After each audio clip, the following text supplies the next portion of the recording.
Hello everybody and welcome to Unconventional GMs, the channel where we play mostly one-shot ttrpgs with pace, vim and vigour. And today we're doing something a little different, a dramatic role-playing game where the cut and thrust of interaction and roleplay is more important than the cut and thrust of a short sword and a goblin's chest.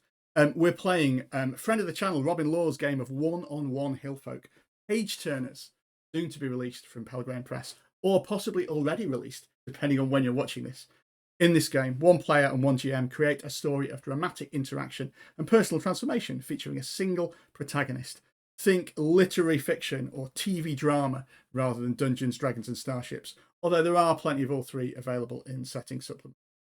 For today's game though, we can set the scene. It's 1922, the beginning of the Jazz Age, a great war and a deadly epidemic in the past. America is collecting that overdue promise of life, liberty and the headlong pursuit of happiness. Prohibition started a couple of years ago, but rest assured, the champagne still flows to those with the advantages to get it. We open in Westport, Connecticut, where the magnificent estate of Beacon Hill has recently been purchased by enigmatic millionaire Huck Stanton. And next door, Steve Stark and his wife have just moved in. Let's meet Steve and his player, Jag. Folks, I'm Jag. Nice to be back here at UGMs. So today I'm playing the protagonist Steve Stark, a restless son of the Jazz Age. 26 years hasn't really served Steve Stark too well, beyond his good looks and his charm. He's an honest man, used to hard work, more than most, some might say, coming from a working class family of furniture makers.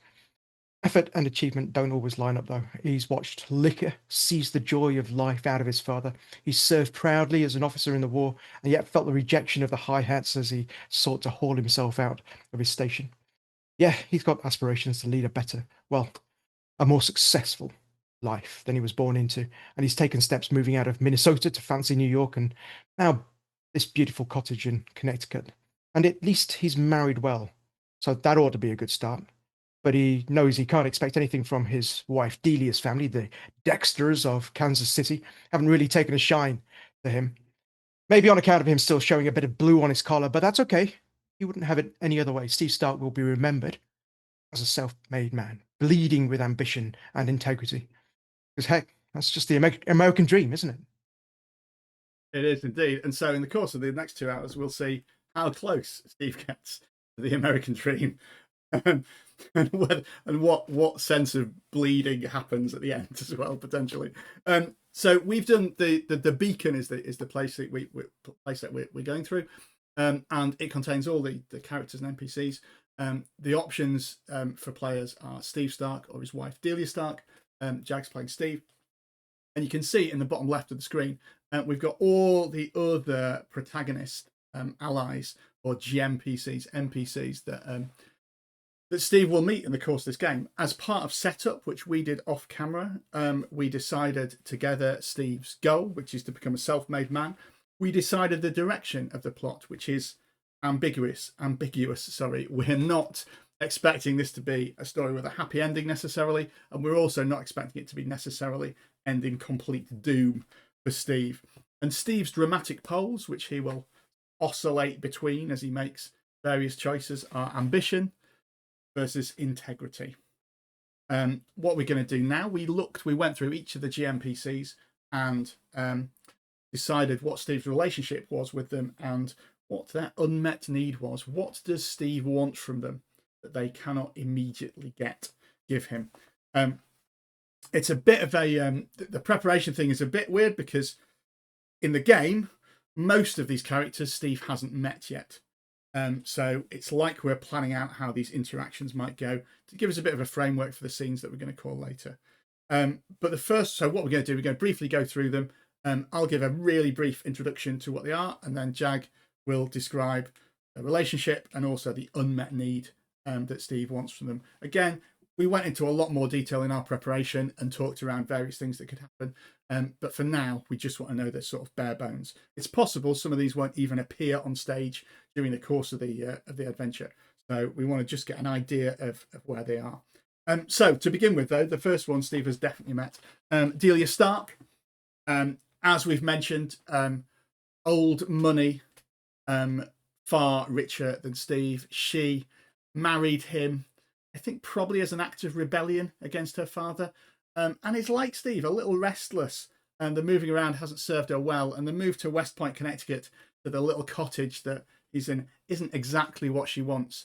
The bright lights of Beacon Hill Mansion next door seem to her to be possibly a lot more to her tastes and where her future lies.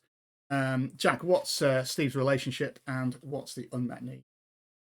So he recognizes that Delia is the disappointed bride of this unsettled man. He is, in simple terms, she is his wife, but she's definitely his second choice wife.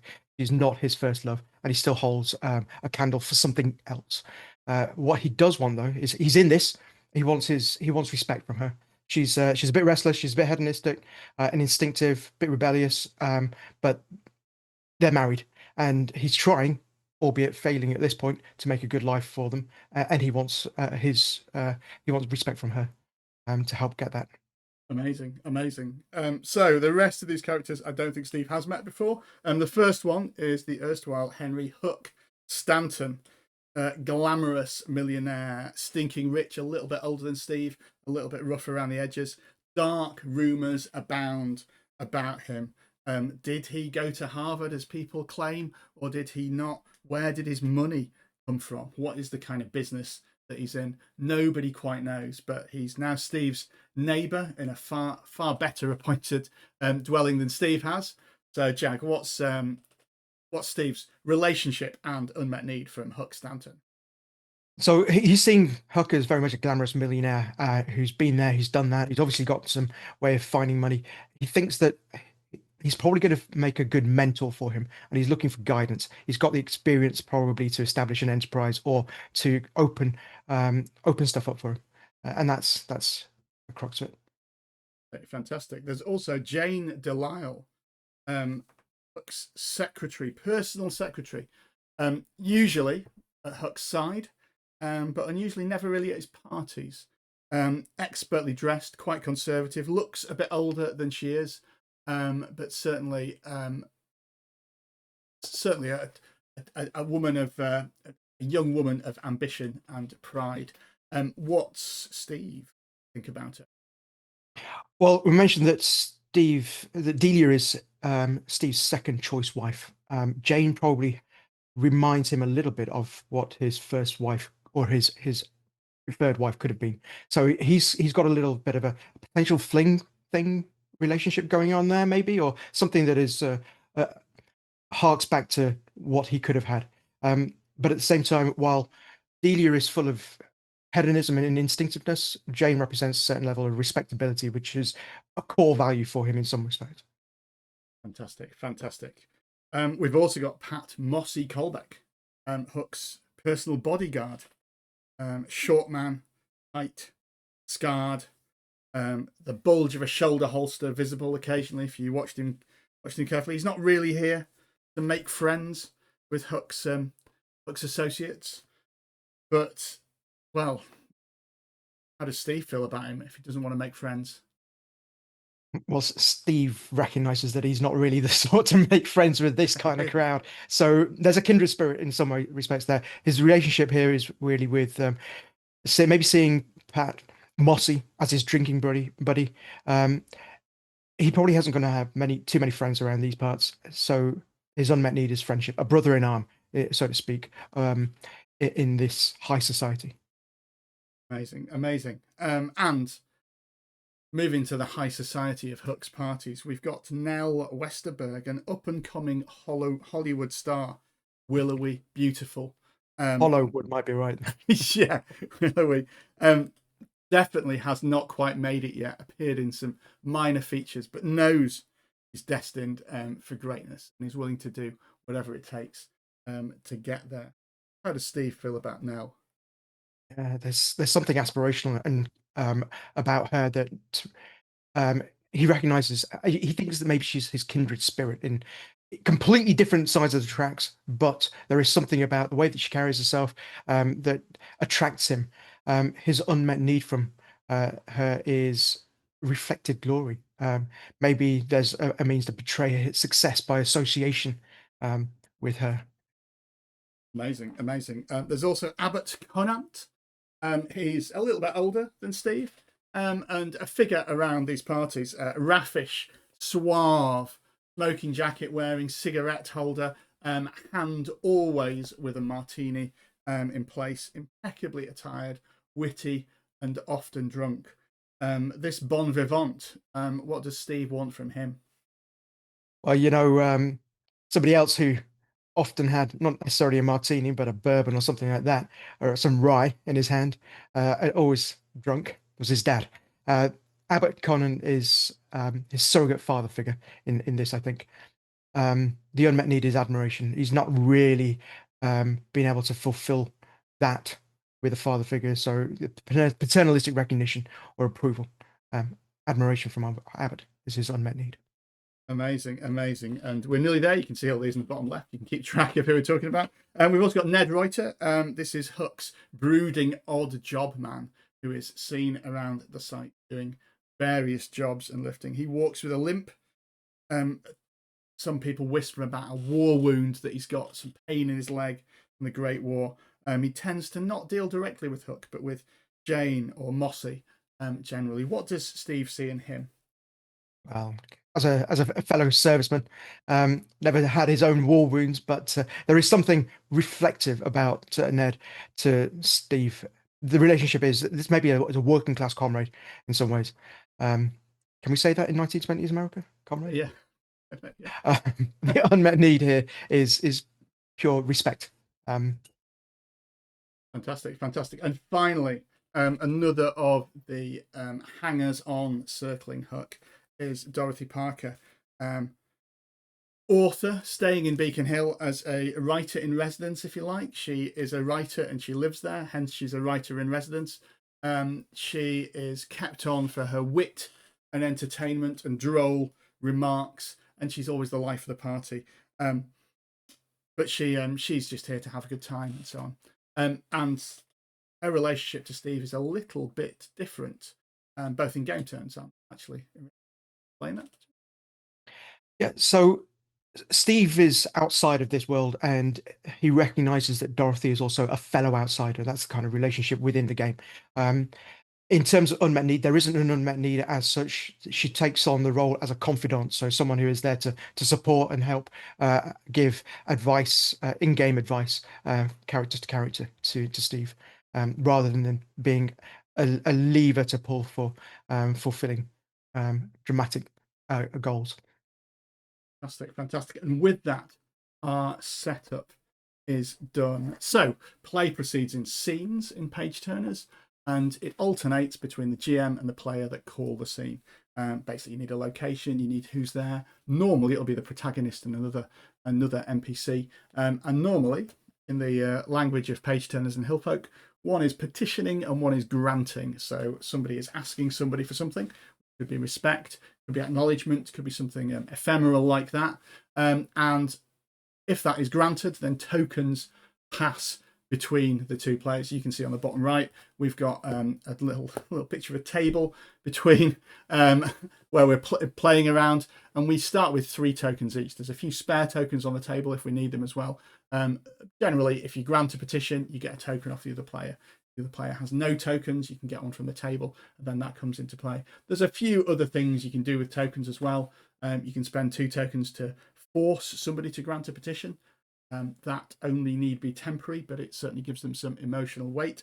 And you can spend 3 tokens if somebody tries to force you to block that petition down. The other thing that you can do is you can spend 2 tokens to call a second consecutive scene. If that sounds a little bit confusing, don't worry, it always takes, both of us have played Hillfolk quite a bit, it always takes a few scenes to get into the rhythm of exactly which way the tokens pass.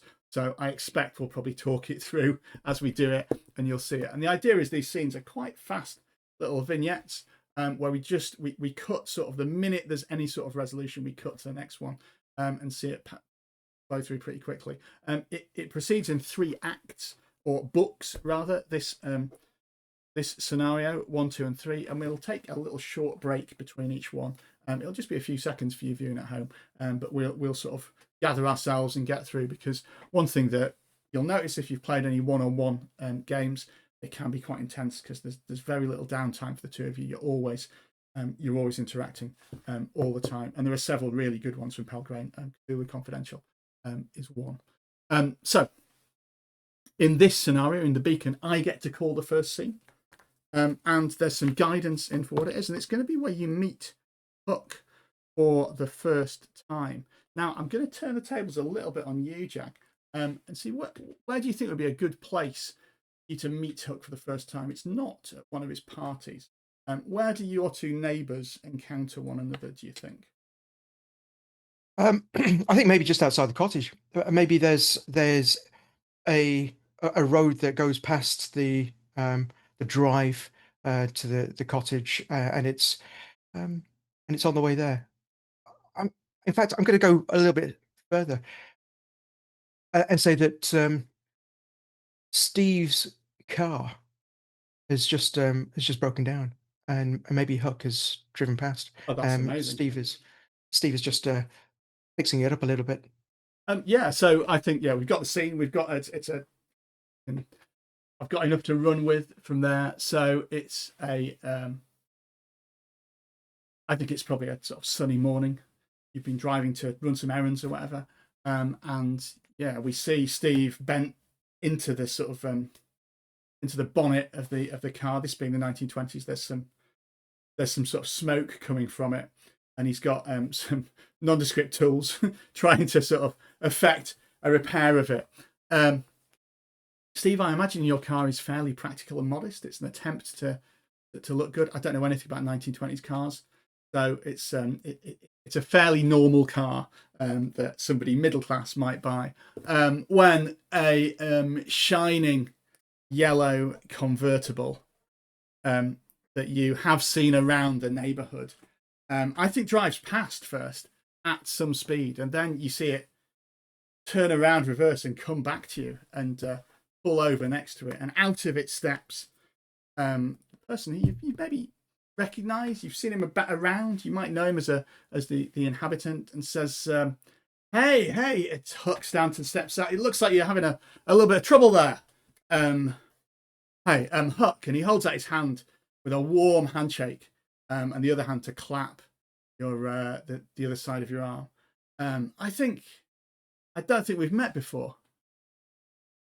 I extend my hand back and realize it's covered in a bit of grease. Grab a rag and try to wipe it clean. Oh yeah, nice to meet you. My name's just moved into the cottage. My name's Steve Stark. Pleasure to meet you.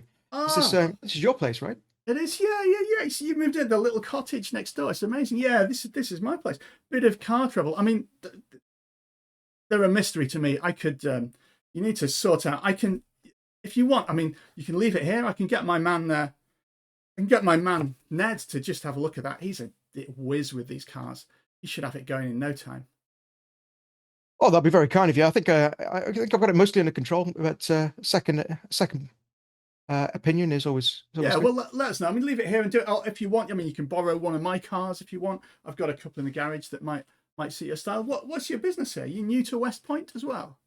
Oh yeah, we've just moved in. I've worked family business is what I've been working in furniture. Expect you've got quite a bit of furniture up at the mansion. I sure have. Bespoke stuff. Yeah, but he looks up at his huge sort of mansion and looks down at your suddenly quite pokey cottage and says, "Yeah, business is good then." Yeah, it's all fine. I think I'm looking at maybe different kinds of things for me and my wife going forward. We've come to Connecticut for realizing our ambitions and see a bit of the higher society. Really. High society. Well, as you can tell, you and your wife. What was your wife's name? I don't think I caught it. Oh, forgive me. Yeah, so rude of me. My wife is called Delia. Yeah. Well, listen, Hook. Well, listen, Steve. You and Delia, you must come. I'm having a party tonight. There'll be people all over. You must come. It'd be great to get you. You seem, and he grabs your hand again. He says, "You seem to me like Steve, a man of consequence.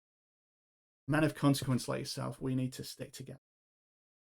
You're looking for something, not high society, but you'll get it here." Well, it sounds like we've moved into the right place. Yeah. What? Well, we'd be delighted to come tonight. Did you say? Tonight. Yeah, you'll see it. I mean, just walk over it. And seriously, Steve, leave the car here. I can get Ned to sort it. Oh, if it's no bother. I mean, it's really no bother. It's no bother at all. And with that, that's probably the scene.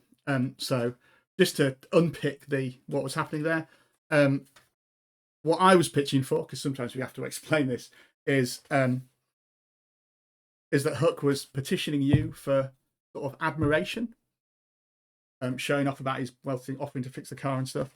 It seems to me like you granted that. Yeah, I think so. Yeah, I think that's fair. I think you let that go. So you grant the petition. So if you grant a petition, you get a token. So you get one of my tokens, which will just move across to your side. So you've got 4, and I've got 2. And that's about as long as a scene should be. It doesn't have to be any longer than that, just for that to work. And it passes now to you, to Jag. So you can call a scene. In this playset, generally these scenes will be in the future. And it's up to you whether you want to have it at the party, before the party. How much we want to play out of, Steve speaking to Delia about it is entirely up to us. We can cut to the party, we can cut to the end of the party, we can cut to something interesting happening at the party, or whatever. So it's all yours, Jack. And like I did, if you want me to supply details, you can obviously ask back and we can go back and forth. But the scene is yours. Okay, so I think this will be a little bit before the party. I think it'd probably be back at the cottage, and yeah, in fact, it'll be fairly soon after we've just met Huck. And Steve will go in and let Delia know that we've been invited, so we've got a chance to ingratiate ourselves with the locals and so on. So it'll be in the at the back of the cottage, maybe. And maybe Delia is having some. So it's a nice sunny morning, isn't it? Right? Yeah. Maybe she's having a nice, refreshing lemon tea or something like that, or maybe there's some gin in there or something. I don't know. I leave the details of what she's drinking to you. Let's leave that undefined for now. And so she's maybe on a sun lounger. Do we think in a sort of neat but small back garden? Yeah, I think that one of the priorities that she's made in the house, we've not long moved in, is to make sure that she's got these kind of these semblances of privilege. So a fancy space to sit outside in the cottage, even though it's a little bit ramshackle in parts, and the garden's a little bit tatty. She's made this kind of little idyllic spot for her to be able to put on her shades and smoke. Yeah. So as you enter, we've got an iced tea, we've got a cigarette in a holder. She's reclining, just looking at as you walk in. Oh, well, hey Delia. How you doing, my love? Oh, coping. Could you you're just in my light. Could you just move a little to the left, darling? Oh, I'm sorry, dear. And he walks around the back and begins to stroke her hair. Um, did you hear that sound? That was the loud, beastly growl of our neighbour's bright yellow car. The one that we've seen racing up and down. Oh, quite a car, isn't it? And she becomes a little bit more animated. Quite a car. Think of what kind of man would drive a car like that. He seems like a very pleasant guy. I just met him. We've, in fact, done pretty well actually. I managed to get us an invitation to his party later on. She puts her tea down and says, "You've met Huck Stanton?" Huck. Yep, Huck.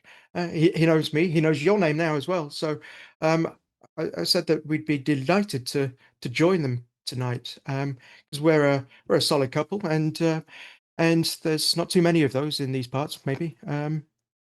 And so we should go along and meet the neighbors, and the friends, and see what routes we've got to establish ourselves in Connecticut, a new life for us. Oh, certainly we should go. I'm just surprised that it's you that met him first, Steve. I didn't know, darling. She she reaches out and maybe stands up and gives you a little kiss on the cheek. I didn't know you had it in you, Steve. Maybe this little place is just right for us. I've got a good feeling about Me too. And he pulls her in closer, into a tight hug, and gives her reciprocates the kiss. Um, you're my wife, and I'm your husband, and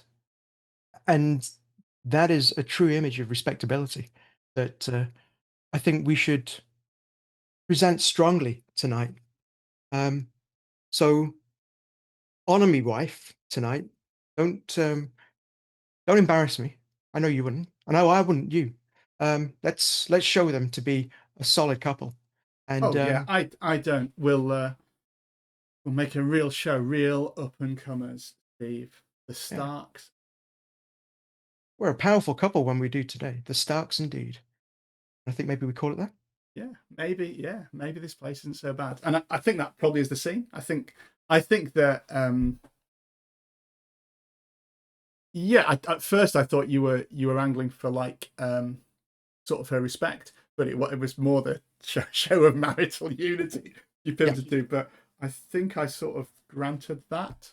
I think so. Yeah. So I get a token back from you for both, even on 3. This is not unusual in a game of Hillfolk or page turners, by the way, that you often get that way. Starting with 3 each means you've got some scope to do stuff. So fantastic. It's not. Is it page turners or pendulum swingers? I'm not sure. No, yeah, it could be, yeah. So I think it's my scene now. I think that we will cut to the party here. And I think that we see a sort of montage of your arrival. I think if we picture an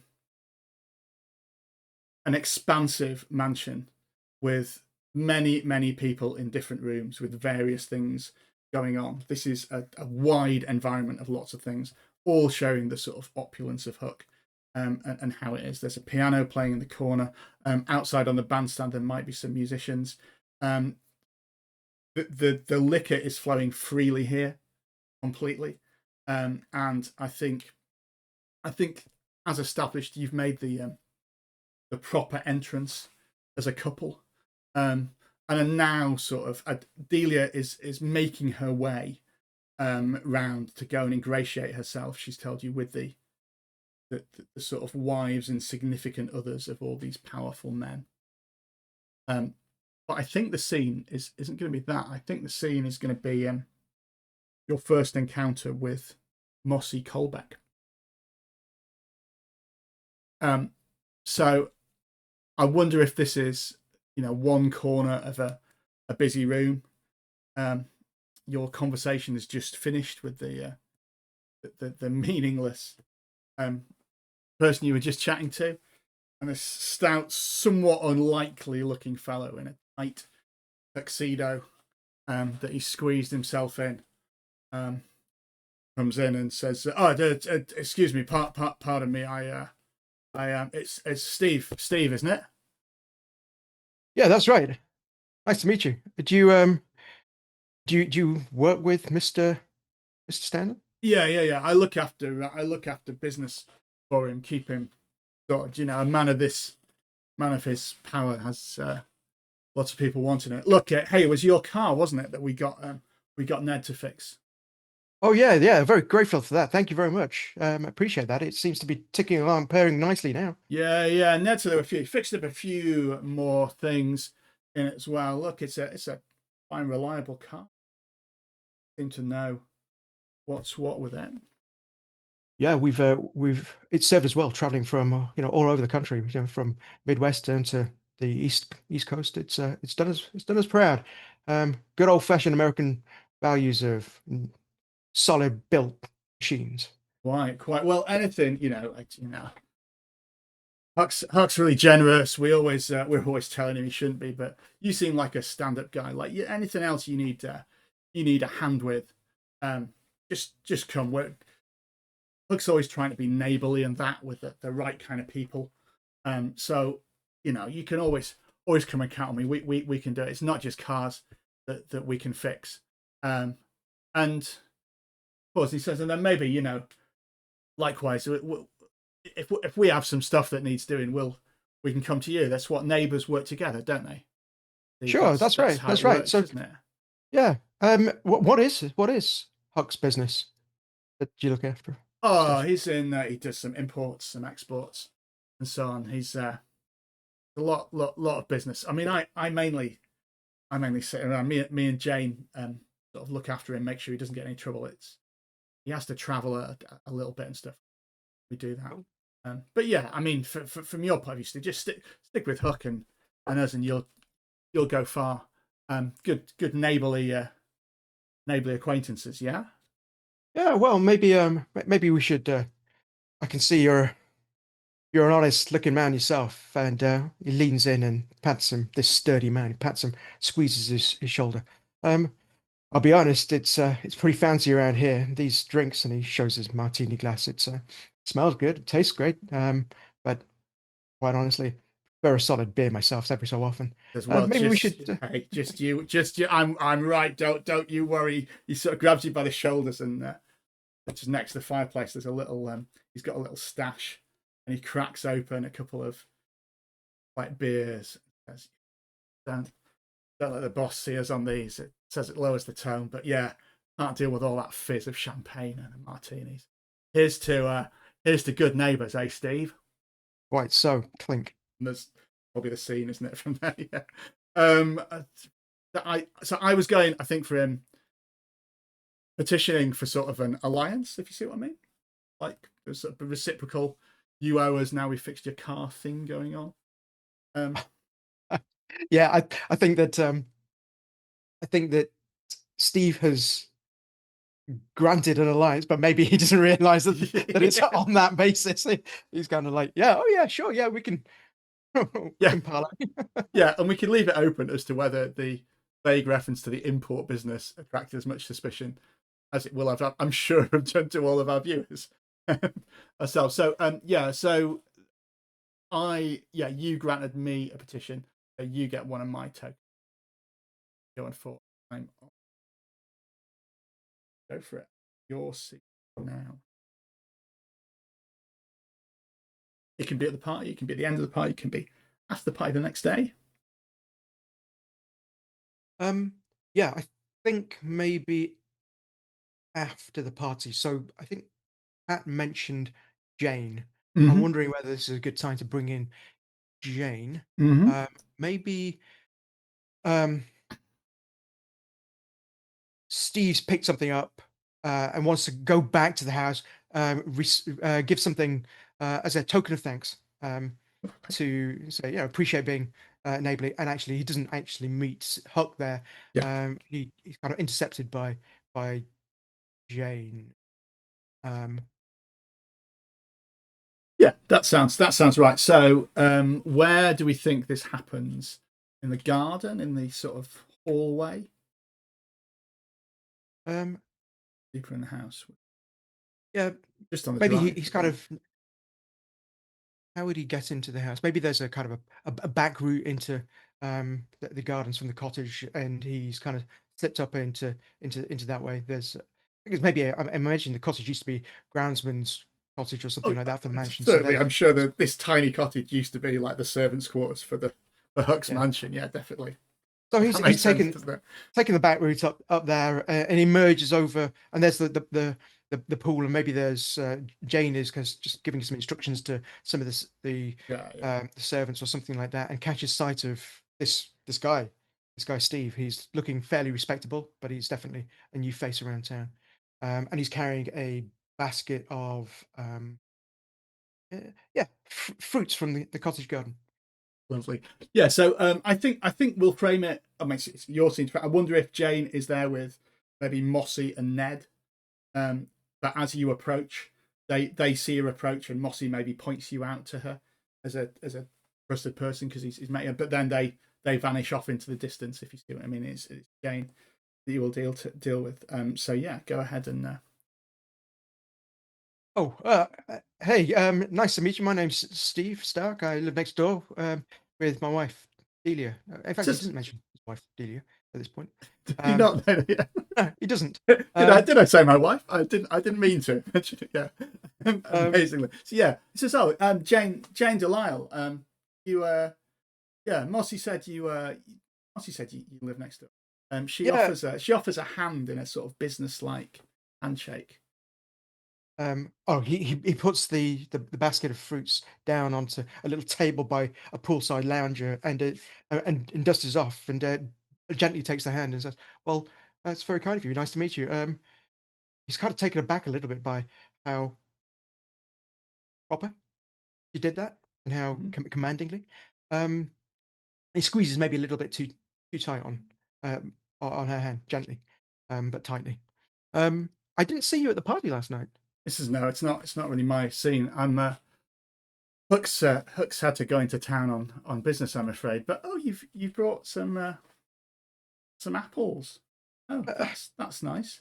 How sweet. Just a token of thanks for welcoming us as neighbours to his house, and yeah, and just really your Jane, yes, Pat, Mossy mentioned you. You said you do stuff for her.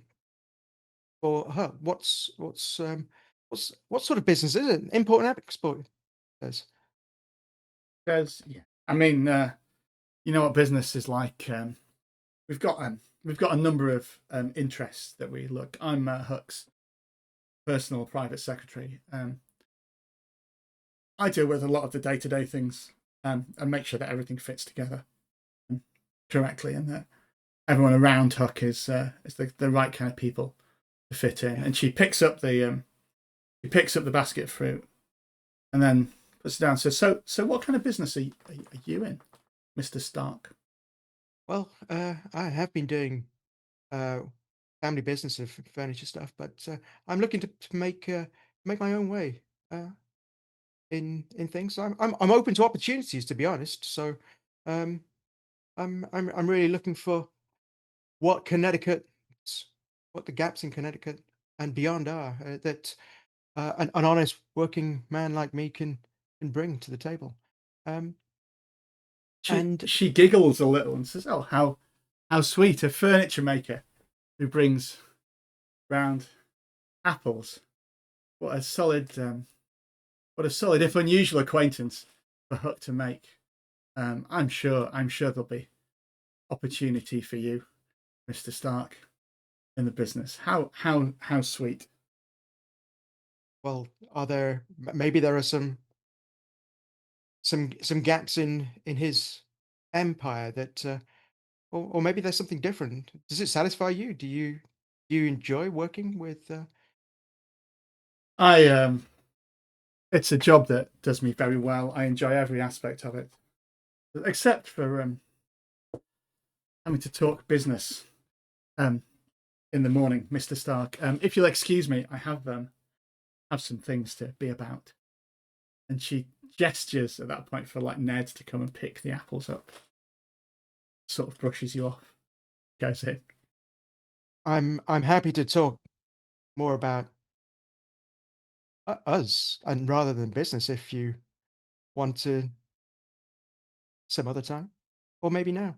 Oh, how sweet. I'm terribly busy. Yes, maybe we'll talk later. Maybe we'll talk later.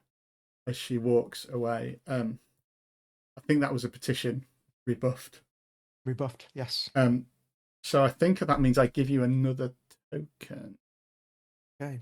You're now on 5. Okay. Okay. So it's my scene. Now, I think that I would like a scene with Delia now, maybe back at the house, or I think now whether I want to bring in another of these characters who's not been on stage yet. Yeah, I wonder. I mean, we can jump forward a little bit in time. I wonder if, as part of being introduced to this set, you've been to a matinee performance, maybe where Nell has been performing. Yeah. if that fits, if you're comfortable jumping like a couple of days in the future. Sure. This thing takes place over the course of a season, but it might fit really tightly in the start of the season, depending on how it goes. So just a few days later, you met Nell at the party. And I Yep. wonder if this matinee, well, I'll leave it up to you. Will Steve have brought Delia with him or not? Does Delia know he's there or not?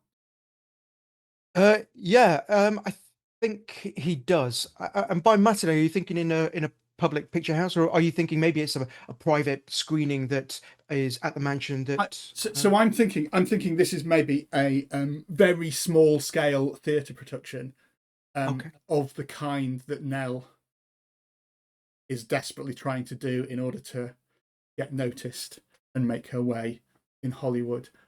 So I don't know what again my knowledge of theatrics in the 1920s is limited, so I don't know if these kind of things happened, but I'm thinking a sort of minimal production values, blank stage, like 3-person improv show or something where maybe it's with some like songs and stuff. It's been invited as like an afternoon of theatrical music, but it's her and her pianist singing sort of old music hall songs and new musical songs, I suppose. Gilbert and Sullivan, all those sort of things, with a few sort of skits in between. And maybe it takes place. Let's have it in West Point. It's not in the big theatre in West Point. Not that is huge either. It's sort of maybe there's a bar that had to shut down because of prohibition that now is like a community theatre joint, again 1920s thing. So it's a place they found. There's maybe 7 or 8 people, maybe a few more, maybe 15 or 16 people in the audience. Steve finds himself there as the sort of show ends. Again, is Delia there or not? It'll just depend how. Yes. Yeah, definitely. I think I think probably she got the invite. Yeah, and she's brought Steve as a sign of yeah respectability. So, but the actors in this scene will be Nell and Steve. I think. Yes. Delia's just in the background adding some sort. And so as the audience applauses, and Nell comes down from the stage, and is looking around, says, "Oh, Steve, Delia, so lovely to see you here. I didn't, when I mentioned the performance, I didn't expect that anyone would come. I'm so flattered. Did you enjoy the show?" It was beyond our expectations. We were in stitches at all the right moments, and some parts brought tears to our eyes. It was very very accomplished. You're such a rising star. Oh, you flatter me. You flatter me. But look, you talk of me. You two are doing really well. You're in with the West Point set, so to speak. I hear a thing. So that you really are sort of settling in and doing it. And she, as people sort of mill around, she says,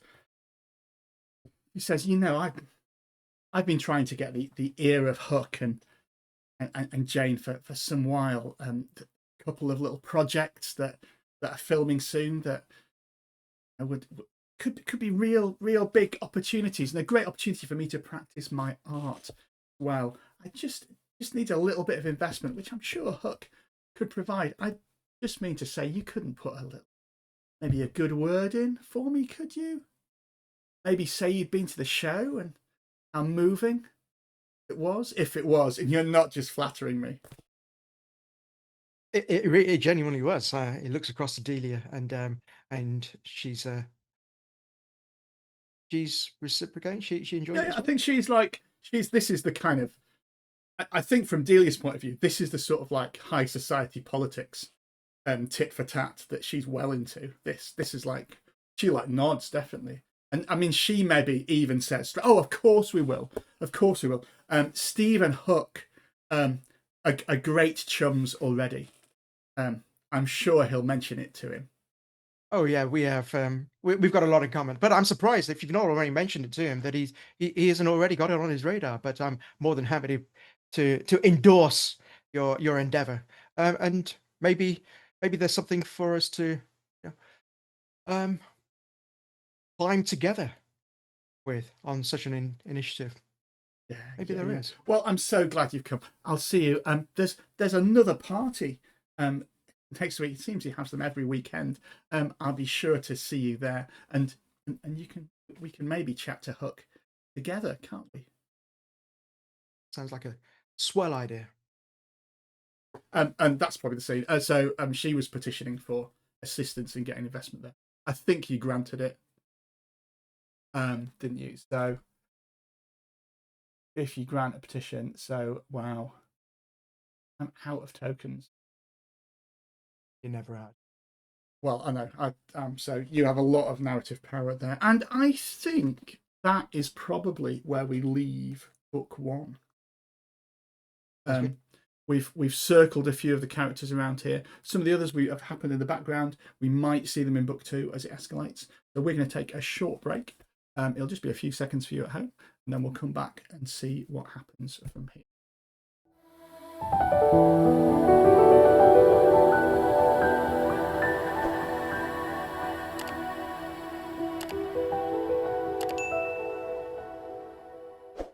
Welcome back to book two of The Beacon. Steve Stark has made some connections already, and is making a good impression of himself with Hook. In book two, what will happen though will his circling around the characters on Beacon Hill lead to his success or his doom. We've been alternating scenes. Jag, as the player, it is your scene to call now as we start book two. Go ahead. Where do we want to have this, and who's there? So I think Steve and others at another one of Hook's famous parties, and he's probably on the rooftop overlooking the cottage in one direction, the bright lights, the big city in the other.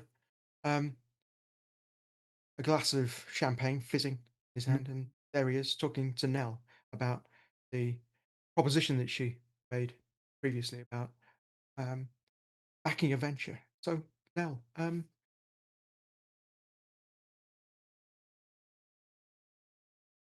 the project that you had in mind, I'm more than happy to take it to Huck. I'm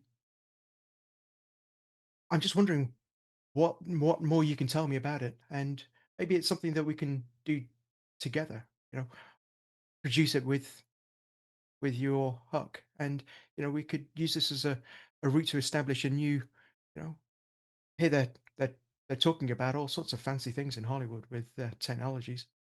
This could be the rise of a new era of making people's lives sparkle. Oh, of course, yeah. It will be the rise of making people's lives sparkles. And Steve, like I've always said, you certainly hold a sparkle. He grabs your hand and sips nervously at her champagne. I didn't realise you were an actor yourself, Steve. I'm not an actor. I'm a man of means. I don't know. I've heard people liken me in many ways to Huck. We have our differences. Just Huck with grit. Not afraid of hard work and making things happen. So I'm looking for opportunities to establish myself, and this could be a way to do it with people with respect. And I think together our stars can shine and rise high. Oh, certainly. Yeah, yeah. Well, I'd be happy to work with you. And you don't think you're an actor, but she's like looking at the frame of your face and stuff. Steve, you've got a powerful speaking voice, good frame to your chiseled jaw. I wouldn't rule out appearing on the screen too swiftly. There's all kinds of people making it in Hollywood with the kind of quality that you have, the kind of star quality. And so, yeah, here's to it. Let's work together. And clink of champagne. And I think that's probably a petition granted, isn't it? Yeah, I think so. I'll take one of your tokens. Got some. Right. The prospect of making a cameo. Yeah, yeah, that's good. I think so. That's good. Yep. So I've got a Rolling. scene now. Trying to see where this is. Yeah, so I think this is a meeting with Huck actually at the party, and I think eventually you've managed to get. He's always got a sort of circle of admirers around him, Huck, but you've managed to get some time with him and get a bit of him alone there. And he's stood by the piano. There's a little jazzy tune being played on it. It's all very quiet. It's sort of quieting down a bit now. We're not sure where Delia is at the moment, but we'll leave that open for a future scene. And I think we've got and Huck is Steve, good to see you. Good to see you. How goes things? Everything's ever since we moved in next door, things have just been looking up, and not just from the back garden. I look up and I see the beautiful mansion and the rest, but our prospects are flying high, and there's a lot of opportunities here. And he looks. He says, "You can almost see the garden from here, can't you? If you squint a little bit at the distance to see in the far end of the grounds." He says, "Oh, indeed. Look, I've been meaning to talk to you." And he sort of pulls you aside. I've been meaning to talk about the business that I'm in. We have some openings. An opening that's particularly Steve Stark shaped. I'm intrigued. The imports that I'm involved in, they require a certain character of a man, a certain skill set, a certain level of discretion and ability, a go-getter like yourself. But you have skill for it. Tell me, Steve, have you ever been to Cuba? That's where they make those phenomenal cigars. Cigars, yes. I have not. I've heard tell. It's one of those places that is on a bucket list. Wow. Well, you won't have to wait too long. It's not the cigars that I import, Steve, you see. It's the delicious rum. There's people all up and down America making booze in their hooch in their bathtubs. But that's not for the likes of us, is it? As he clinks a champagne glass against you. It's a short hop down to Cuba. Fill that unassuming car of yours with some crates of rum and drive it back up. Well, I need to get to some kind of aqua stuff fitted to the car to make it. I mean, there's a boat you'll be on as well, but the drive down is the drive down is the thing. We've got our own. We'll sort out the boats and stuff. The carload down there and back is all you need to do. It's straightforward. But listen, we do it all the time. You'll be fine. You'll be fine. But talk to Mossy. He'll give you the specifics. Well, that's not the kind of project I had in mind, but you know what? Maybe we can kill two birds with one stone here. There was a Nell and I have been talking about some of the things that are making people's lives happier. I'm sure rum is one of them. But He downs a champagne. Indeed, yes. Champagne's even better, and the pictures. And we've got an idea for a movie, and maybe there's something for us to talk about. Whether there's something to back there, if the game here is bringing happiness to people, if that's the business that you're in. As he gestures around the party and says, "That's all I ever want." Indeed, yeah. Do this run for us. Keep it all below board. And certainly we'll be in a partnership then. We can certainly support Nell's ambitions there. We could do some location scouting. Maybe there's a good place to do some filming. Or Yeah. I mean, I can't stress enough, and Mossy will fill you in on this. Just go down. No fancy stuff. Just go down and bring it up. We've not had any trouble before, but of course we're asking you to do something that is legally sensitive. How he puts it. It doesn't seem so now, but prohibition is a real thing. This isn't a difficult ask, but just I wouldn't have asked you if I wasn't sure you could do it discreetly. Well, and then we'll be in a partnership. I mean, I think you've got a bright future, Steve, if you do this. And there's no need for Delia to know about all this stuff, is there? sure, there isn't. And I'll be honest, if did I tell you about my dad? That might be actually the scene where we fade out on the did I tell you about my dad kind of thing about the go-getter. So I think so. Hook was petitioning you to agree, but I think you got a petition granted as well. Yeah, it's a tricky one, this, because thinking about how this works in the game. Yeah. Did Steve grant it? I don't know that he did.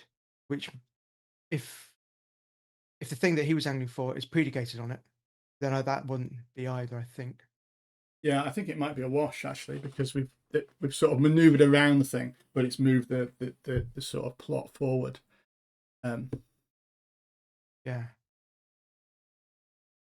I think that's and that does sometimes happen. You end up with sort of two conflicting things, and an agreement is reached, and it moves the plot forward. But it's not like there were two conflicting petitions, and both of them were sort of granted, but all interlocked. So I think we stay as we are with the tokens. Yeah, and I think just bringing this back to the poles of Steve, there's ambition and there's integrity. So where things were going a bit kind of whirring head, brain for Steve, or for Jag playing Steve, there was, does he succumb to his ambition, or does he succumb to or maintain his integrity? And I think that he's fallen on the side, at least for now,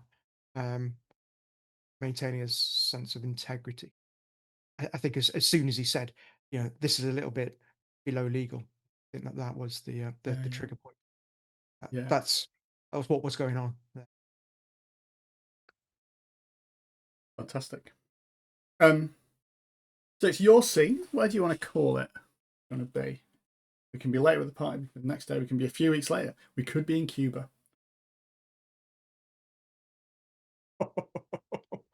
Yeah.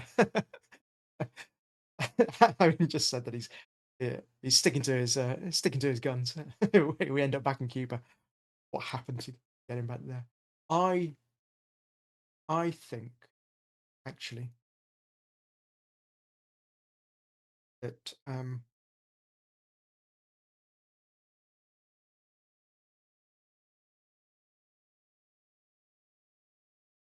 I think he is. Maybe he is in Cuba. Now, is he in Cuba with Delia, and she's doing the run?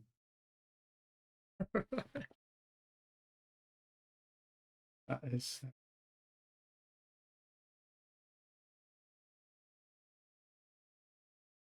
Is that a thing, or do we want to play out the prelude to this, or do we just cut to the two of them in Cuba doing the run? And the thing is, as well, there needs to be another piece. So, Delia's there, obviously, so there could be some discussion about that. And I have got another sort of idea for a scene for what might happen to the run as well.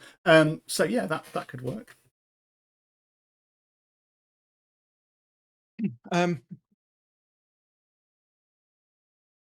Yeah.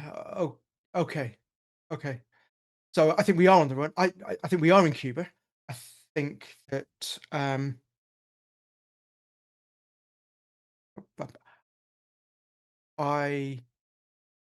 can I give you a slightly different setup here? Go for it. Yeah, it's your scene. Yeah. Okay. So I think that, and this is kind of presuming a whole bunch of other stuff. I think that Nell has secured a little bit of backing from Abbott. Yeah. and we've gone down to Cuba to do some location scouting, but in the back of things, Huck has got Delia to do a run, and Steve doesn't know anything about it. Amazing. Amazing. Is that too complicated? No, it's fine. So where's the scene that we're going to go? Um, And you're not, Steve and Delia aren't together? No, Steve and Delia are together, and I think we're getting... Oh, are we getting back on the boat? And Delia's got all these cases. So, yeah. and Steve What's in the realizes, boot? Yeah. we've just been caught. Amazing. That sounds great. Go on. So we get him back on the boat. It's all, there are, it's I imagine it's, well, you can paint the scene, sorry, but it's going to be a fairly shady, it is still illegal, this. So, yeah. So go ahead and paint the scene where we are and who your target is, if it's Delia or Nell. I don't think Nell's there. I think Delia, it's Delia there. So it's quite late, Delia. I mean, it's good to see the sights and sounds of Cuba in all times of the day and night. And this would probably be a really good place for some of the scenes in her picture. I don't really know what I'm looking for here, but that looks quite dramatic, and the sun setting over there. But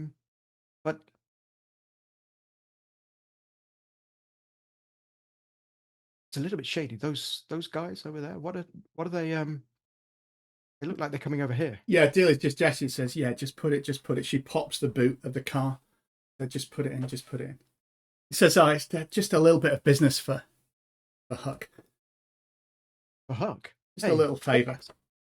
But Delia, I don't know why we're doing this. This is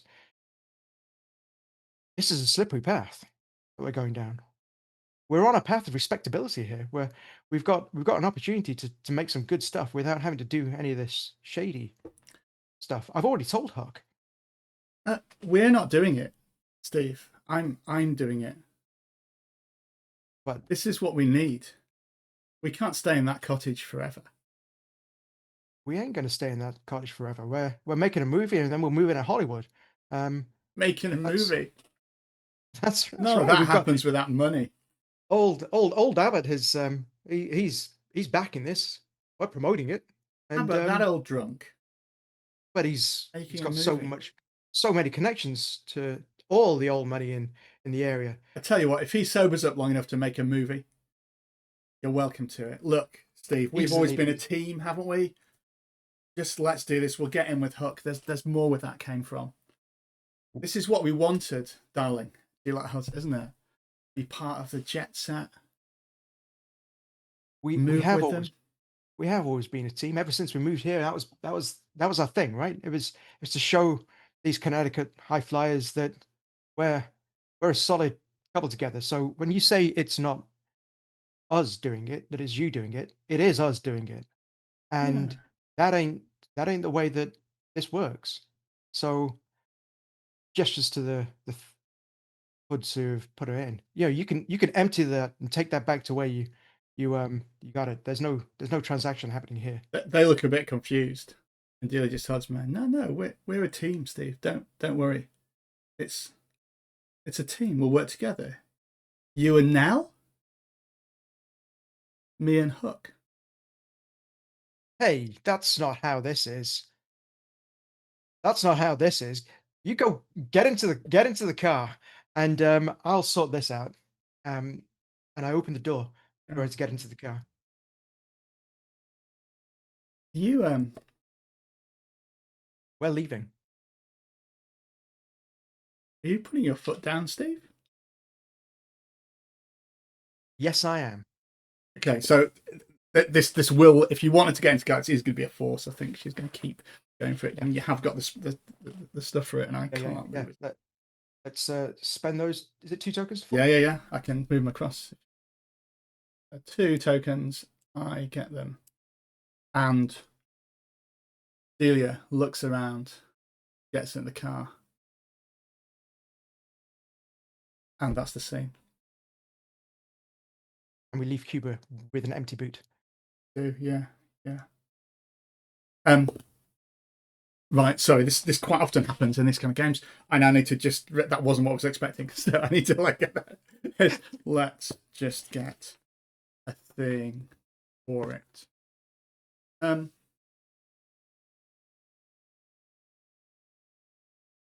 I think, yeah, I mean, let's just escalate this a little bit more. So I think this is going to be a scene with you and Mossy. Yep. And it's going to be the point at which Mossy realizes that Delia's not picked up stuff. And so maybe as you're driving back to West Point, there's a sort of car pulls alongside. You look and it's a great big sort of big old shiny Bentley. I don't know, 1920s cars again, not the experts. You notice it's Mossy driving, and he sort of pulls you over. And this is like a side of the road, some sort of American featureless plains. There's no town or settlement for ages. And Mossy and maybe a couple of other quite bulky looking guys step out, and yeah, we'll start with the scene from there. So Steve, Delia, is Nell there as well? I'm not sure she is. Maybe she made her own way back from Cuba. Let's leave her to find out what's happened later on. So Steve, Delia, it's fine. We can take it from here. Just unload it in the back. We'll be fine here.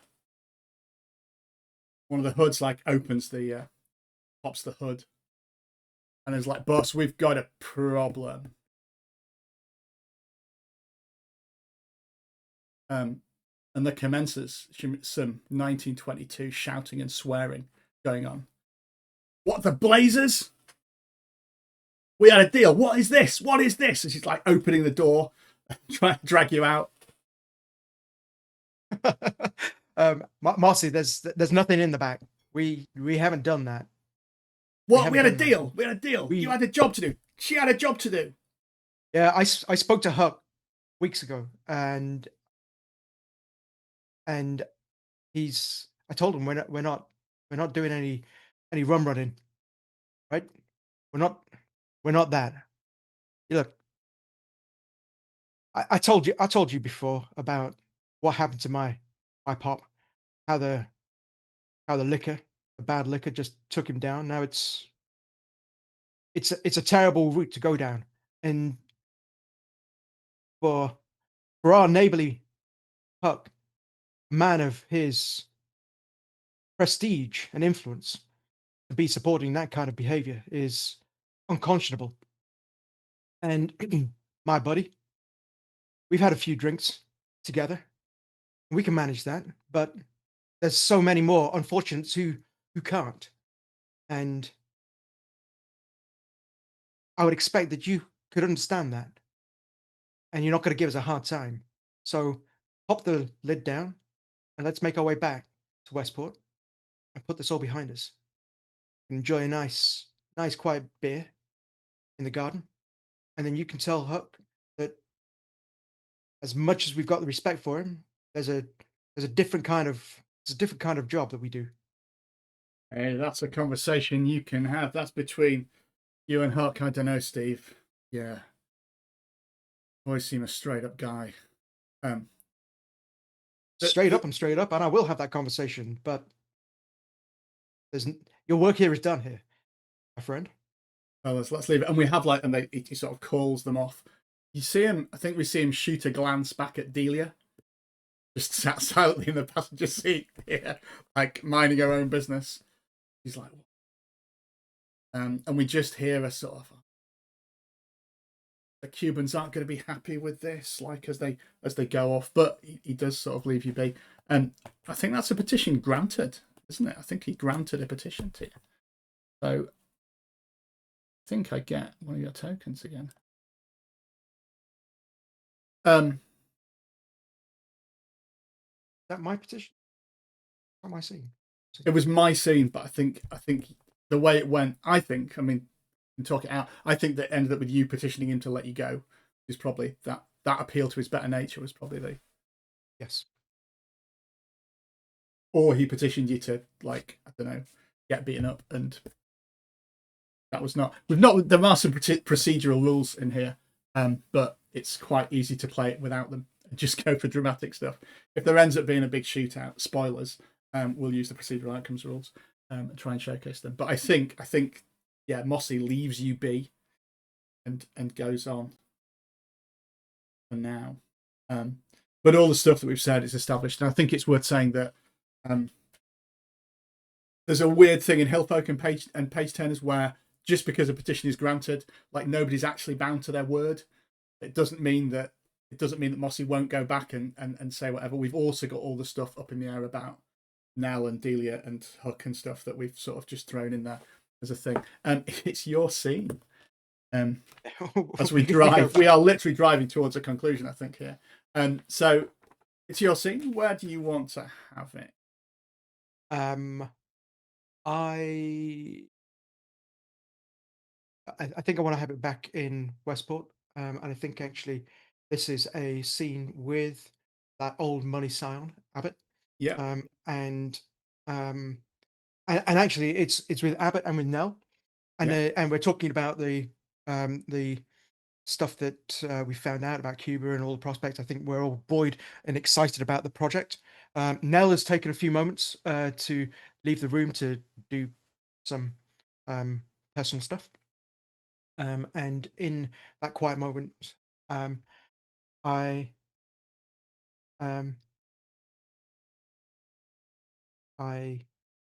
take a moment with Abbott.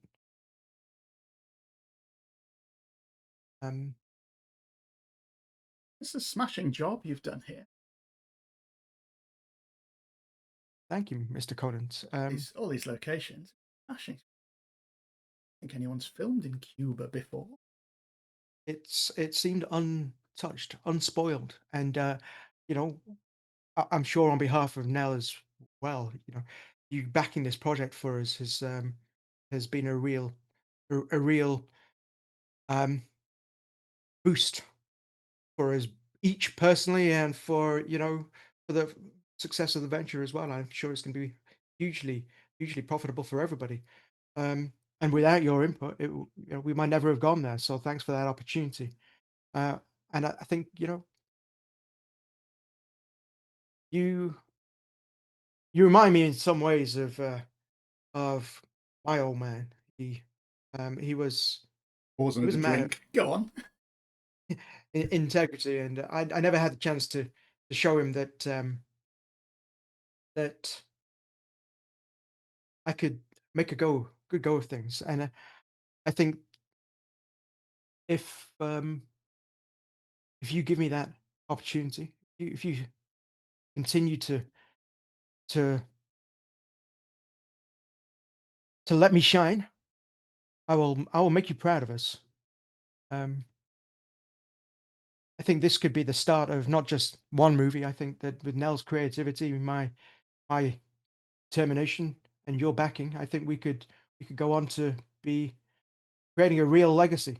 And you know, It's smashing indeed, isn't it? And I'm only happy that I managed to secure the backing so quickly. Hank was very keen. Huck was very keen to see you and Nell in a film. How's it going between you two, by the way? me and Huck. Yeah, you and Nell. You seem to be getting on famously. Yeah, she's Little she's tryst in very Cuba, much. perhaps by the stars. You know. Oh well, Yeah, have a nothing like drink. that. Well, thank you, Clink. There's nothing like that where we're just we could be like brother and sister. Oh, I see. Yes. How But charming. there's I'm he hesitates. I'm saying happily married, and he says I'm a married man, you know. So this is a purely a commercial venture. Yes. We've got the same kind of ideas. We want to get the same things out and into the world for everyone, and that's it. And we know we can do it well together. The three of us we can do it well together. There's nothing else between me and Nell. Yes, excellent, excellent. And Delia, is it? He's behind this. He's happy for you to do it. I'm happy for the three of us to get involved, but I don't. We don't need another person getting involved with that. I hear she was going to Cuba as well for some reason. Well, your generous donation certainly made it easy for us to take her along, and I think that she was sharing the success of this, and I think she'll be very happy once she knows and once she's able to live off the proceeds of our successful venture. I think she'll be. I mean, she is already excited about it and all the things that it can bring. But yeah, she's happy. Why wouldn't she be? Oh no, she's got a real spring in her step since you moved here and came into Huck's orbit. You see what I mean? Yeah, it's all good. Here's to our continued success. The three of us, the four of us. I mean, the four of us. Think of glasses. And the second and third. Yeah, I think that's probably the scene. Try and pass how that worked. I think were you petitioning him for his admiration? Is that the? Yeah, and some concrete display of that, which was in continuing to invest in the person that is Steve and the idea that he wants to realize with Nell. So yeah, that's what he was doing, and I think he got granted. Yeah. I think I granted it again. Oh, it's all going there. For all our talk of equilibrium before, it's all going a bit imbalanced. You've got one token left, and I've got 5. Yeah, wow. That force was a turning point, wasn't it? Yeah. I could do it. So it's my scene. I think this might be a point. We've got lots of threads hanging, and I think we're going to start wrapping them up. So I think this is probably a good point for us to move from Act 2 to Act 3, where we'll move into, Book 3, where we'll start sort of tying these threads and doing it. So again, we're going to have a really short break.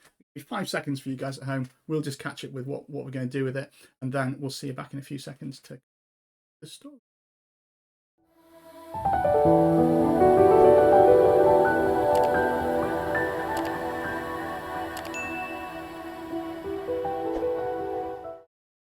Welcome back. We're approaching Book 3, the finale. Steve Stark's time at Beacon Hill. Jag called the last scene, so it's mine to call for Book 3. And I think we're going to be back in Beacon Hill in Steve's cottage. It's been surprisingly quiet since he's come back. There's been no lights from the mansion of Beacon Hill. No sign necessarily that anything is happening in there, or maybe people are lying low.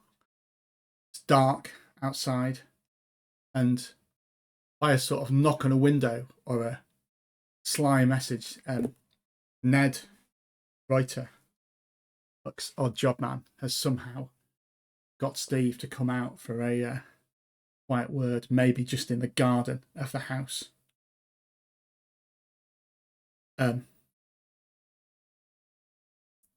It's late, Ned. So I had to see her. I had to see her, and he grabs at the pen. He's like, I've heard what happened. What are you doing? We were scouting for locations. Delia. The rum. What happened to the rum? It's still in Cuba. We ain't doing that. No, it's still in Cuba. But listen, you've got to be careful, man. We'll do it. Look. Looks in deep. He's laying low. If I know anything about him, he's not going to take the rap for this. Those Cubans will turn on him.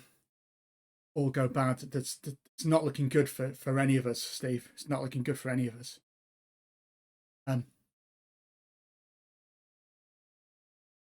You know how I got this wound? So it's in the war. I was on a run too. Double crossed. Even shot me twice. Don't know why I went back, but I don't know anything better to do. Look, Buck will get us all framed for this. I'm smelling of roses. I've seen him do it before. Sounds like he's not the kind of person that you can trust. He's got all the trappings of a man of prestige and respect, but none of the integrity. And I think that's where the difference lies between men like you and me. Just go to the cops. There's state's evidence against him, then you might be protected. You and Delia can lie low for a bit, go move out and do it. Otherwise, he'll take you down. He'll take you down. Mark my words. Maybe that's the best route. Preemptive strike. Can you get us any more information about some of his dealings, or maybe there's something you can get from Jane to help? Seen stuff, but Joe State's evidence. You must have seen enough. You must know enough. The wife, she's been with him. She's been. I didn't. Sorry, I shouldn't have said. Like, she knows. Like, she'll have seen things. She'll have the evidence she needs. I'm going to go out of town for a few days. I had leave booked anyway. I just can't. I can't be around here. But just make sure you leave me out of this. Go to the cops, but leave me out of this, Steve. I don't need any more. I'll not mention you. But if your name comes up when they're doing their investigations, there's not much I can do. But if there is, Steve, actually, tell him I knew nothing. Tell him I knew nothing. And he's going to try and force you to agree to that.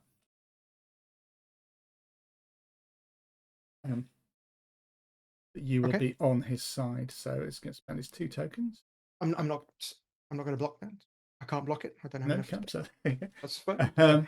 Yes, I shall do that. Just be careful around here. And that's the scene. I think I wonder, and it's up to you, Jack, but I think maybe we have a sort of, the camera pans up to like the open window, the house, where Delia has possibly heard all of this. Yes, I like that as well. So it's your scene. What do you want to go with? It's a good question. That changes things a little. I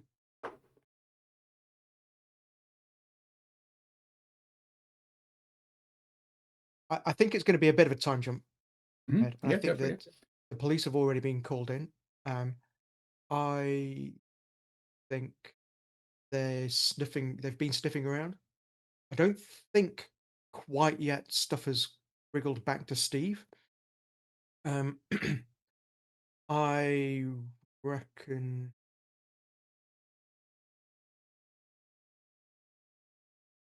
I reckon this is a scene with Steve and Jane. Mm-hmm. Yeah. I think Steve is going to try and petition Jane to do right. Amazing. So we're saying the cops are circling, but they've not actually. Yeah, they've been sniffing around. This is a couple of weeks, maybe later. Maybe they're starting to build up some. They're doing some reconnaissance or whatever the cops do. Yeah, you see them parked outside the mansion quite a bit. They've been interviewing people. Buck is very rarely seen anywhere. See what I mean? Yeah. And I think that this will take place. I think this takes place in the first place that Steve met Jane. Mm-hmm. So he's gone up the back stairs to the pool. The pool has been let go a little bit. Things there's obvious signs of the polish is. Is it as if money's suddenly dried up? Yeah. Very quickly, he's decided to stop spending money a lot because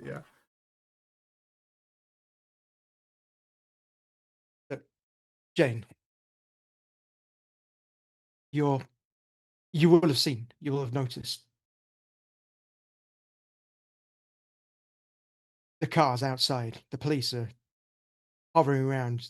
They're sniffing something's not good around here. And I think Huck knows it. I think you knows it. Um, this is no time to be defending the undefensible. I can see that you're an honourable woman, Jane. I could see that from the moment we met. Um, you can make this finish very quickly with as minimum pain for everybody involved, without any collateral damage, because you know what's going on, and I think that it's time for you to take what you know, go to the police, and give them what they need to shut down the operation. You're a capable woman, and we've got plans and ambitions, and your operational nous could come in incredibly helpful for doing good things. Don't you talk to me about collateral damage, Steve Stark. This was all going well until you showed up next door. It's The tainted stuff. gestures at the sort of fading glory of it. Huck's nowhere to be seen. The police are circling round.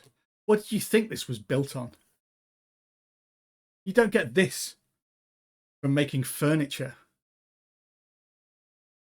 Yes, Steve, you get that. You get that. Now, we'll do what we need to survive, Steve, but you don't come over here like some kind of cop telling us to get rid of Huck.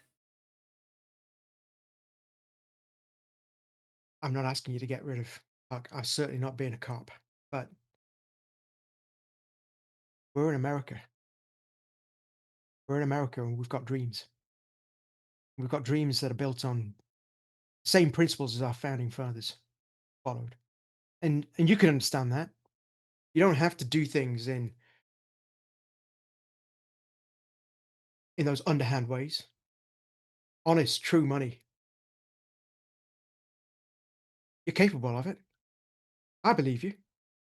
The same way that Abbott believes in me. Underhand ways? Show up at the parties, get your wife to sleep with him, Hey, then bring the whole business crashing down. We'll survive this, Steve Stark. But I don't know whether you will or not. And if I was you, I'd get out of here now. I think she's probably refusing a petition. yeah, I think that's seen. So I have to give you a thing. I was tempted to force, But yeah. I mean, we could have happened. but the play of it didn't feel like that. I mean, I can't block now though. That's yeah. Oh. So yeah.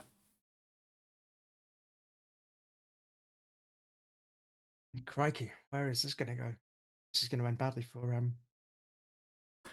Okay, so I think this is. Let's have this scene immediately after that, if you see what I mean. And you go back the way, and you notice that there's a police car outside your house, and Delia is down around with the policeman at the garage. And as Steve approaches, you hear having the conversation, saying, "Oh, I know. I don't know. I think I've found the keys. It's my husband's car. You see, I never drive it. He always insists. He's quite old-fashioned."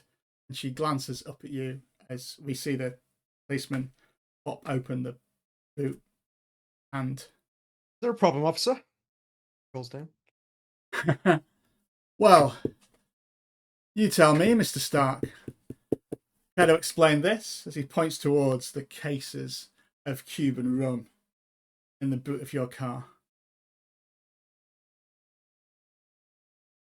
Perhaps we better have this conversation down the station. There is a shocked sideways glance to Delia.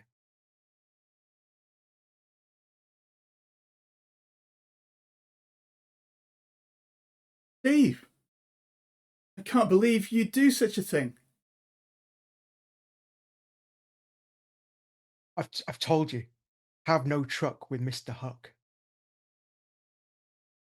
This is no way to make a fast buck. Well, I've no idea what you're talking about. Oh, Steve, just clear it up with the officer. But why is there that? She is very badly acting that she knows nothing about this. And we maybe get a flashback to her, like getting Mossy to load it up that previous night as well, just so it's clear that it's her that's been in on this. Delia, I think you're out of luck. Officer, I think that probably, yeah, I'm happy to accompany you to the station with my wife. She's got probably much more to tell you about this. And the arrangements that she's had with our good friendly neighbor, Mr. Stanton. But you're welcome to take all this liquor with you. I have no need for it. It's not mine. What? Why is it in your car then? And Delia's saying, I'm so upset. She begins saying, our marriage has been on the rocks for some time. I was just afraid to say it, Steve. It's not you, it's me. I might just go and stay with my sister for a while back home. I think that's going to be up to the officers. Well, you've been very helpful. Must have been terrible living with hardened rum runner like this all this time. And you knew nothing about. I knew nothing about it.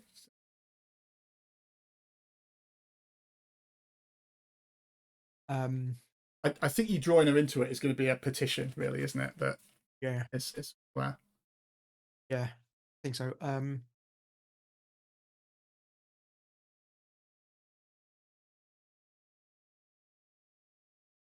He steps forward, Delia, and holds her close. It's maybe the officers looking at it, and it's maybe a little bit more forceful than you might have thought. They don't intervene. He grabs her a little bit like he held her like in the first scene with him. We came here with ambitions, promise, with so much more rooting for us. For us, Delia. I stand by that. I'm not going down for this. But you're gonna fly close to the flame. You're gonna get burnt.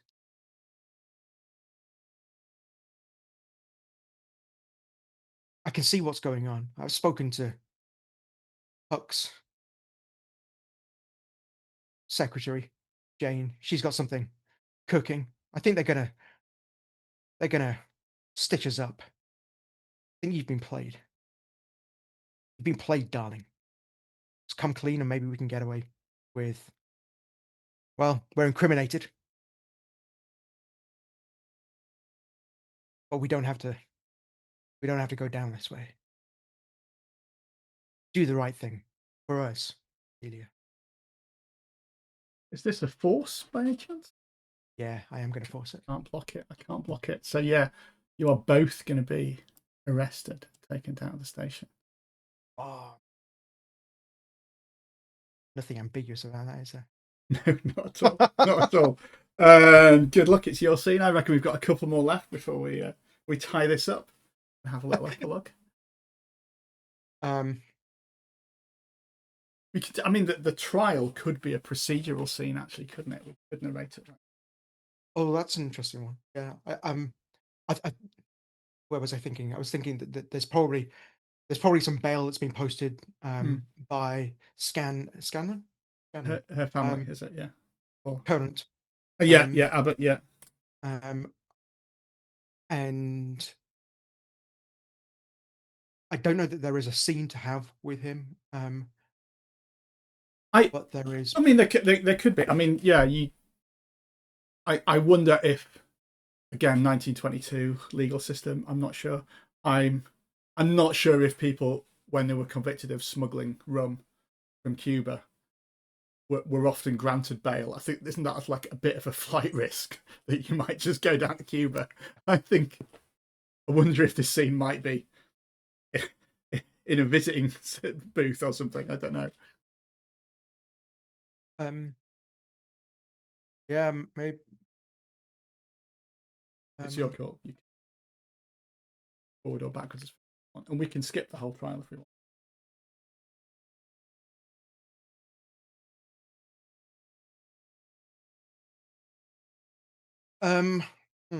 Okay.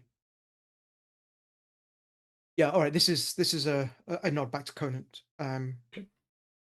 Let's make it in the prison.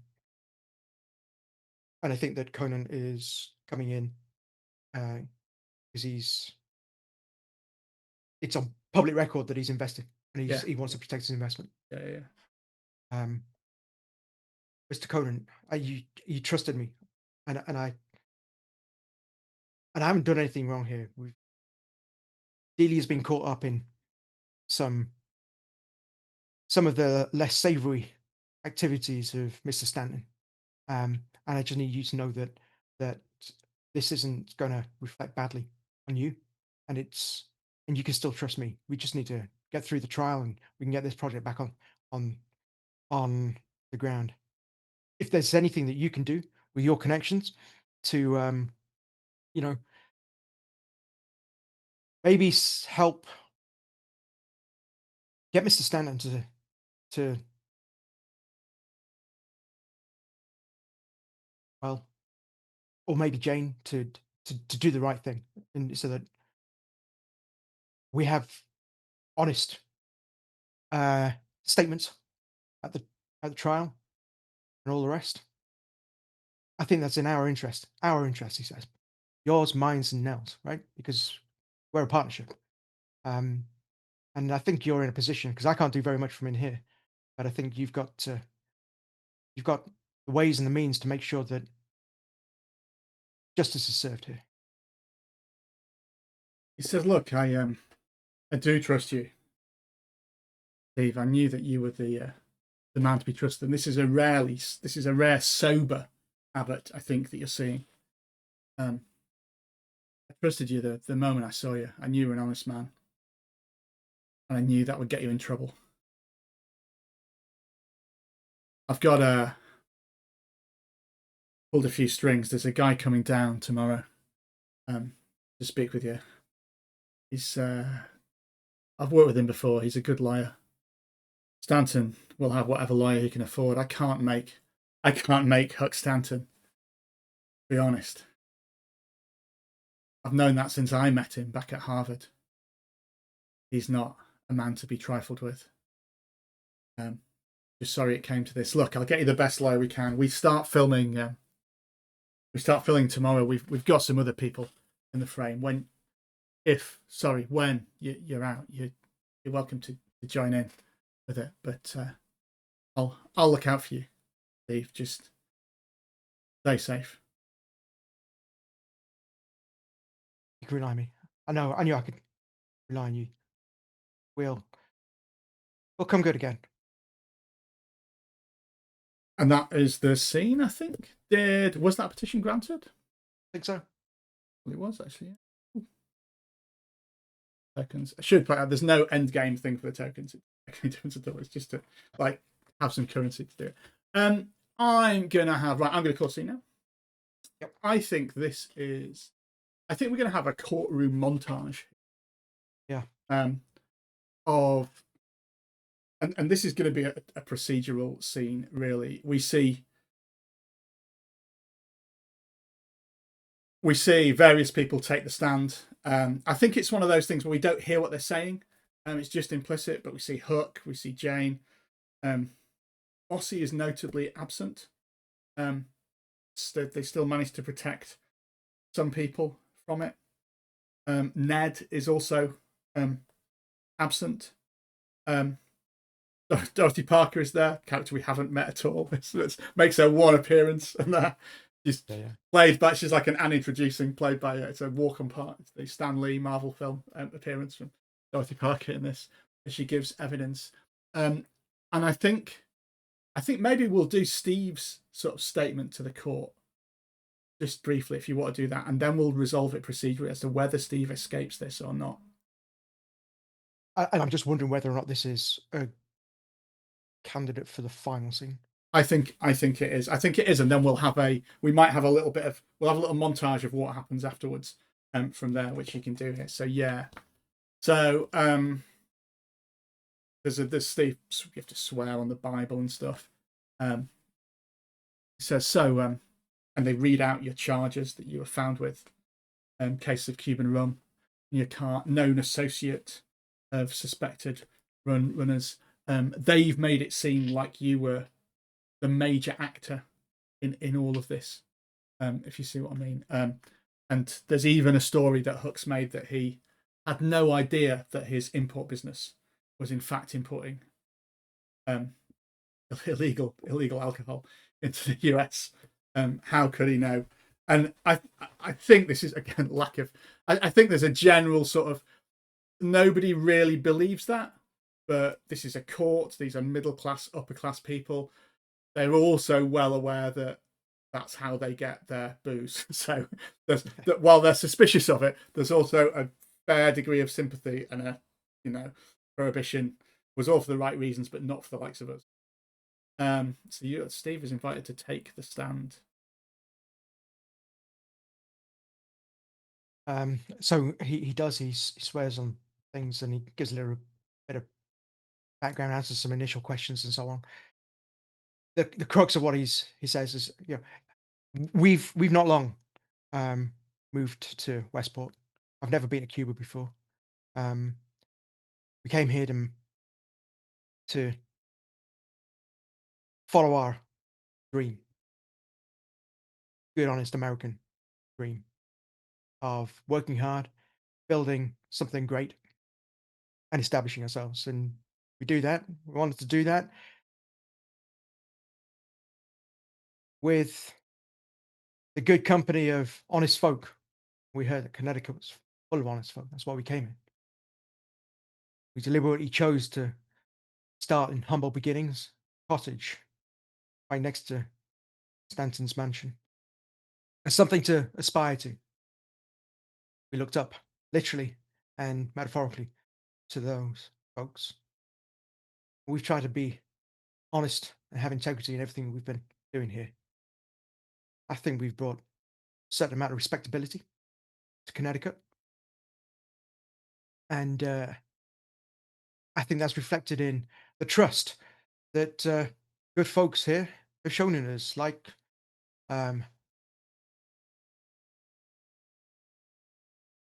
Abbott Conant and his associates. They've wouldn't invest in ne'er-do-wells. We have ambitious projects that will bring joy to people's lives, and that's what we were doing in Cuba. We were looking at locations for some of these moving pictures that people have been talking about, because that is the best thing to in hard times for folk after the terrible war that we've had, that I served in. Right? I'm an American patriot, don't forget. Okay, this speech, I think how this works in the procedural outcome is that the protagonist is acting, so you are acting to try and obviously get yourself acquitted and not go down for this. GM, so player describes attempts, GM chooses success or failure and describes outcome.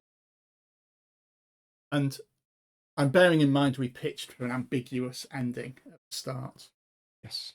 I think that Steve's statement goes down very well. There's lots of nodding and, American hero, all of this. Honest man. Delia also takes the stand and gives a tearful performance of her love for her husband and no idea how they both got themselves into this. The policeman who made the arrest is watching on a little perplexed, but still isn't, he wasn't really listening to what she was saying anyway, so doesn't mind with this. I think I'm going to choose sort of success. Obviously, it's going to be success at a cost.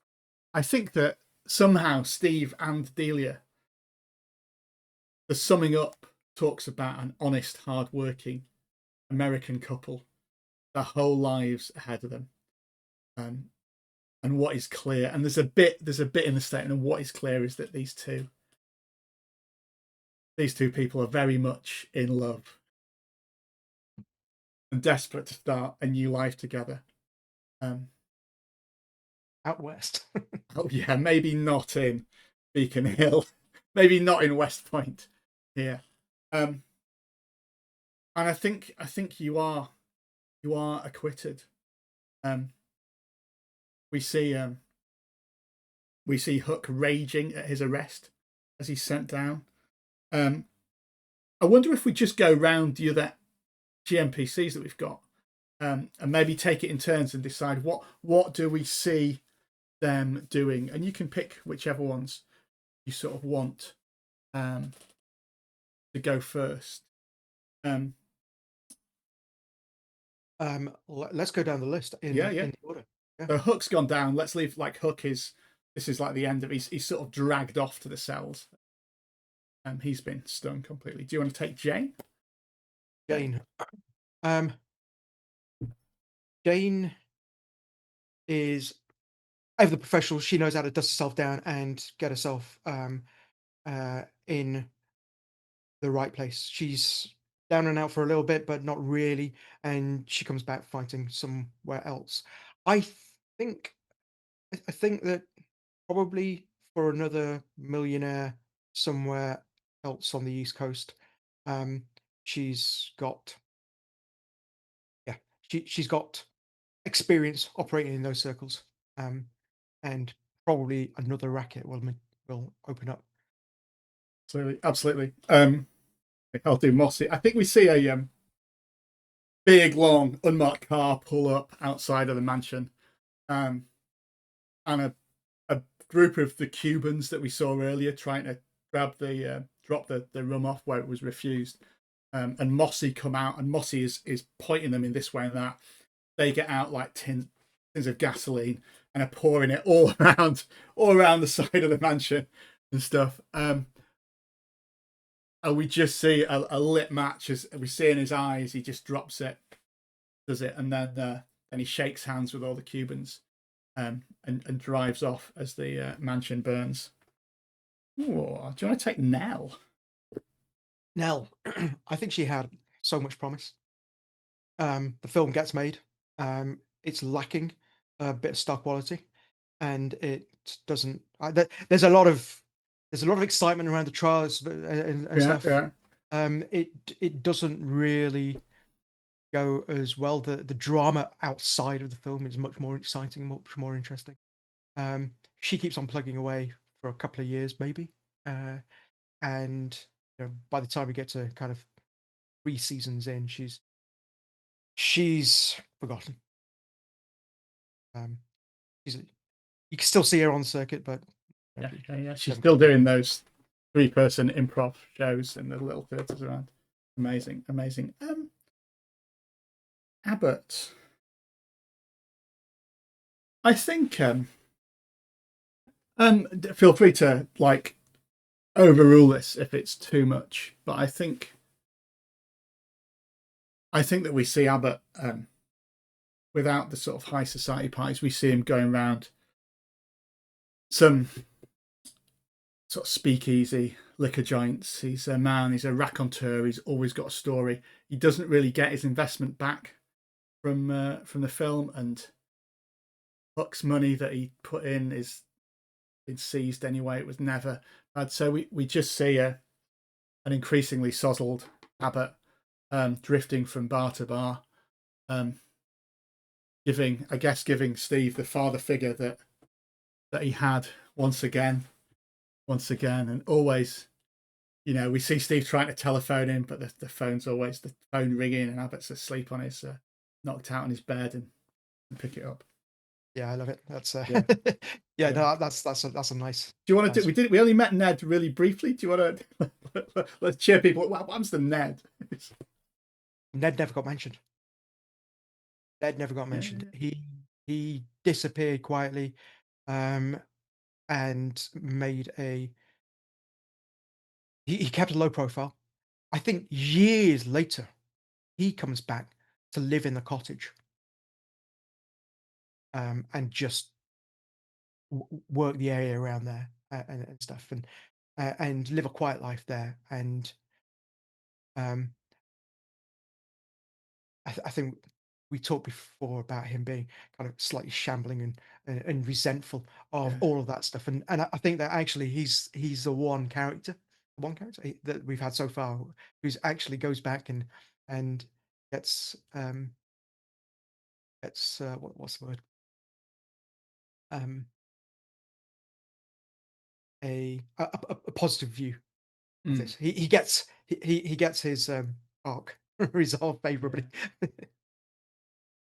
I think I'll do Dorothy Parker as well. We have the tapping of typewriter, as we see.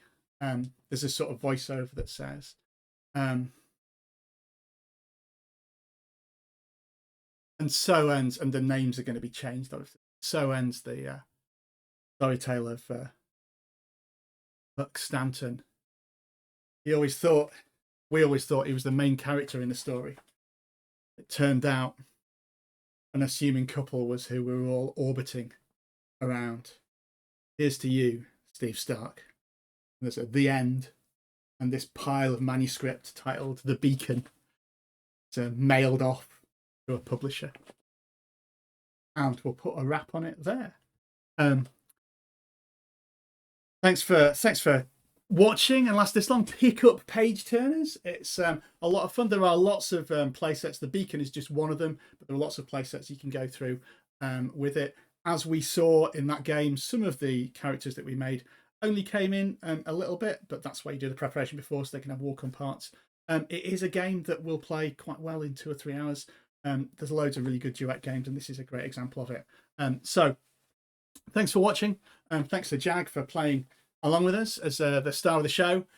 Remember to like and subscribe and ring that bell. It really does help with the algorithm and helps that. And remember to pick up Page Turners as well. Talk about the channel, talk about the game. Check out our other games that are available on here. And we'll be back shortly with some more games on Unconventional GMs.